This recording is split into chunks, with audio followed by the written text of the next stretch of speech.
इब्राहिम मामरे के बांजों के बीच कड़ी धूप के समय तंबू के द्वार पर बैठा हुआ था। तब यहोवा ने उसे दर्शन दिया और उसने आंख उठाकर दृष्टि की तो क्या देखा कि 3 पुरुष उसके सामने खड़े हैं। जब उसने उन्हें देखा तब वह उनसे भेंट करने के लिए तंबू के द्वार से दौड़ा और भूमि पर गिरकर दंडवत की ओर कहने लगा, हे प्रभु, यदि मुझ पर तेरी अनुग्रह की दृष्टि है तो मैं विनती करता हूं कि अपने दास के पास से चले न जाना। मैं थोड़ा सा जल लाता हूं और आप अपने पांव धोकर इस वृक्ष के तले विश्राम करें। फिर मैं एक टुकड़ा रोटी ले आऊं और उससे आप अपने जीव को तृप्त करें, तब उसके पश्चात आगे बढ़े, क्योंकि आप अपने दास के पास इसीलिए पधारे हैं। उन्होंने कहा, जैसा तू कहता है वैसा ही कर। सो इब्राहिम ने तंबू में सारा के पास फुर्ती से जाकर कहा, 3 सा मैदा फुर्ती से गूंध और फुलके बना। फिर इब्राहिम गाय बैल के झुंड में दौड़ा और एक कोमल और अच्छा बछड़ा लेकर अपने सेवक को दिया और उसने फुर्ती से उसको पकाया। तब उसने मक्खन और दूध और वह बछड़ा जो उसने पकवाया था लेकर उनके आगे परोस दिया और आप वृक्ष के तले उनके पास खड़ा रहा और वे खाने लगे। उन्होंने उससे पूछा, तेरी पत्नी सारा कहाँ है? उसने कहा, वह तो तंबू में है। उसने कहा, मैं वसंत ऋतु में निश्चय तेरे पास फिर आऊंगा और तब तेरी पत्नी सारा के एक पुत्र उत्पन्न होगा। और सारा तंबू के द्वार पर जो इब्राहिम के पीछे था सुन रही थी। इब्राहिम और सारा दोनों बहुत बूढ़े थे और सारा का स्त्री धर्म बंद हो गया था। सो सारा मन में हंस कर कहने लगी, मैं तो बूढ़ी हूं और मेरा पति भी बूढ़ा है, तो क्या मुझे यह सुख होगा? तब यहोवा ने इब्राहिम से कहा, सारा यह कहकर क्यों हंसी कि क्या मेरे जो ऐसी बुढ़िया हो गई हूं सचमुच एक पुत्र उत्पन्न होगा? क्या यहोवा के लिए कोई काम कठिन है? नियत समय में अर्थात वसंत ऋतु में मैं तेरे पास फिर आऊंगा और सारा के पुत्र उत्पन्न होगा। तब सारा डर के मारे यह कहकर मुकर गई कि मैं नहीं हंसी। उसने कहा, नहीं, तू हंसी तो थी। फिर वे पुरुष वहां से चलकर सदोम की ओर ताकने लगे और इब्राहिम उन्हें विदा करने के लिए उनके संग संग चला। तब यहोवा ने कहा, यह जो मैं करता हूं सो क्या इब्राहिम से छिपा रखूं?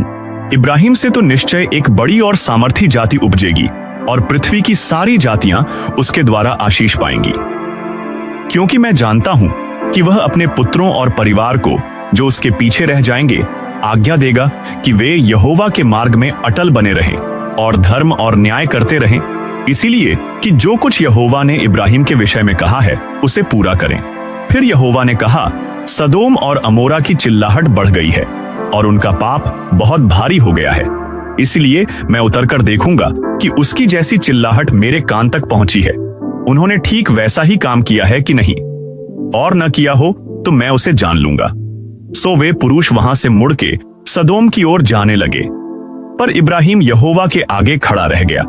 तब इब्राहिम उसके समीप जाकर कहने लगा, क्या सचमुच दुष्ट के संग धर्मी को भी नाश करेगा? कदाचित उस नगर में 50 धर्मी हो, तो क्या तू सचमुच उस स्थान को नाश करेगा और उन 50 धर्मियों के कारण जो उसमें होना छोड़ेगा? इस प्रकार का काम करना तुझसे दूर रहे कि दुष्ट के संग धर्मी को भी मार डाले और धर्मी और दुष्ट दोनों की एक ही दशा हो। यह तुझसे दूर रहे। क्या सारी पृथ्वी का न्याय न करे? यहोवा ने कहा, यदि मुझे सदोम में 50 धर्मी मिले तो उनके कारण उस सारे स्थान को छोड़ूंगा। फिर इब्राहिम ने कहा, हे प्रभु, सुन, मैं तो मिट्टी और राख हूं, तो भी मैंने इतनी ढिठाई की कि तुझसे बातें करूं। कदाचित उन 50 धर्मियों में 5 घट जाएं, तो क्या तू 5 ही के घटने के कारण उस सारे नगर का नाश करेगा? उसने कहा, यदि मुझे उसमें 45 भी मिले तो भी उसका नाश न करूंगा। फिर उसने उससे यह भी कहा, कदाचित वहां 40 मिले। उसने कहा, तो मैं 40 के कारण भी ऐसा न करूंगा। फिर उसने कहा, हे प्रभु, क्रोध न कर, तो मैं कुछ और कहूं, कदाचित वहां 30 मिले। उसने कहा, यदि मुझे वहां 30 भी मिले तो भी ऐसा न करूंगा। फिर उसने कहा, हे प्रभु, सुन, मैंने इतनी ढिठाई तो की है कि तुझसे बातें करूं, कदाचित उसमें 20 मिले। उसने कहा, मैं 20 के कारण भी उसका नाश न करूंगा। फिर उसने कहा, हे प्रभु, क्रोध न कर, मैं एक ही बार और कहूंगा, कदाचित उसमें 10 मिले। उसने कहा, तो मैं 10 के कारण भी उसका नाश न करूंगा। जब यहोवा इब्राहिम से बातें कर चुका तब चला गया और इब्राहिम अपने घर को लौट गया। सांझ को वे दो दूत सदोम के पास आए और लूत सदोम के फाटक के पास बैठा था।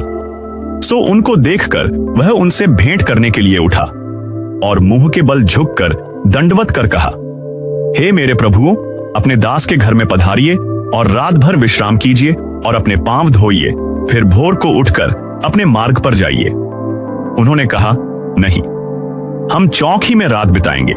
और उसने उनसे बहुत विनती करके उन्हें मनाया।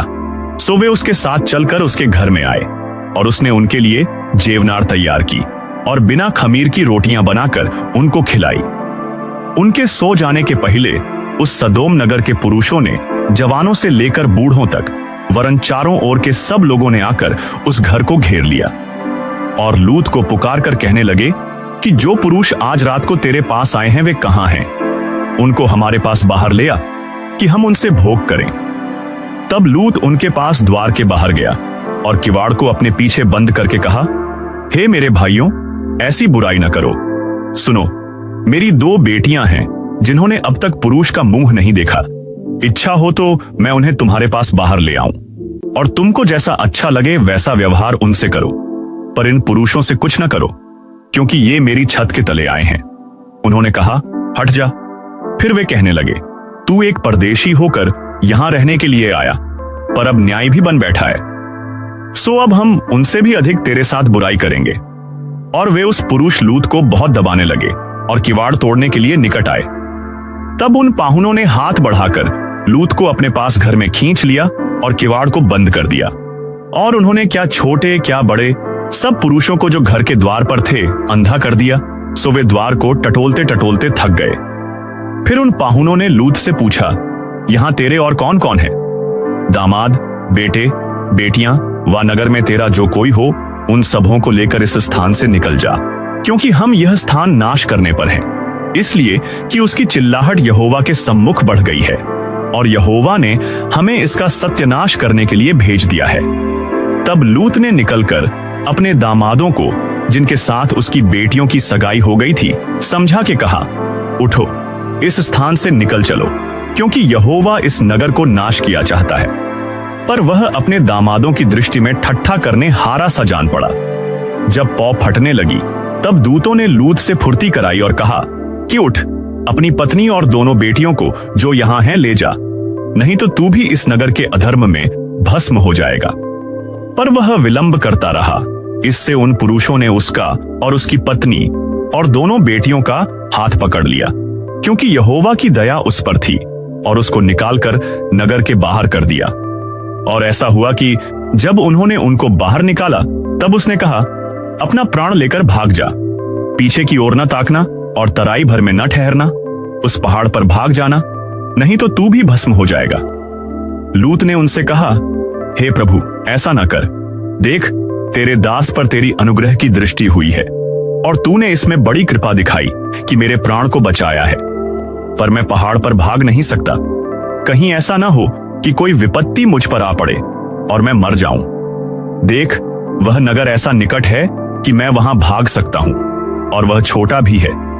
मुझे वहीं भाग जाने दे, क्या वह छोटा नहीं है? और मेरा प्राण बच जाएगा। उसने उससे कहा, देख, मैंने इस विषय में भी तेरी विनती अंगीकार की है कि जिस नगर की चर्चा तूने की है उसको मैं नाश न करूंगा। फुर्ती से वहां भाग जा, क्योंकि जब तक तू वहां न पहुंचे तब तक मैं कुछ न कर सकूंगा। इसी कारण उस नगर का नाम सोअर पड़ा। लूत के सोअर के निकट पहुंचते ही सूर्य पृथ्वी पर उदय हुआ। तब यहोवा ने अपनी ओर से सदोम और अमोरा पर आकाश से गंधक और आग बरसाई, और उन नगरों को और संपूर्ण तराई को और नगरों को और उस संपूर्ण तराई को और नगरों के सब निवासियों, भूमि की सारी उपज समेत नाश कर दिया। लूत की पत्नी ने, जो उसके पीछे थी, दृष्टि फेर के पीछे की ओर देखा और वह नमक का खंभा बन गई। भोर को इब्राहिम उठकर उस स्थान को गया जहां वह यहोवा के सम्मुख खड़ा था, और सदोम और अमोरा और उस तराई के सारे देश की ओर आंख उठाकर क्या देखा कि उस देश में से धधकती हुई भट्टी का सा धुआं उठ रहा है। और ऐसा हुआ कि जब परमेश्वर ने उस तराई के नगरों को, जिनमें लूत रहता था, उलट पुलट कर नाश किया, तब उसने इब्राहिम को याद करके लूत को उस घटना से बचा लिया। और लूत ने सोअर को छोड़ दिया और पहाड़ पर अपनी दोनों बेटियों समेत रहने लगा। क्योंकि वह सौर में रहने से डरता था, इसलिए वह और उसकी दोनों बेटियां वहां एक गुफा में रहने लगे। तब बड़ी बेटी ने छोटी से कहा, हमारा पिता बूढ़ा है और पृथ्वी भर में कोई ऐसा पुरुष नहीं जो संसार की रीति के अनुसार हमारे पास आए।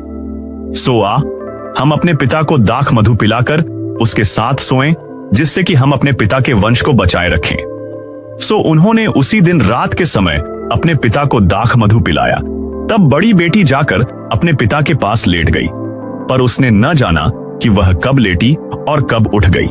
और ऐसा हुआ कि दूसरे दिन बड़ी ने छोटी से कहा, देख, कल रात को मैं अपने पिता के साथ सोई, सो आज भी रात को हम उसको दाख मधु पिलाएं।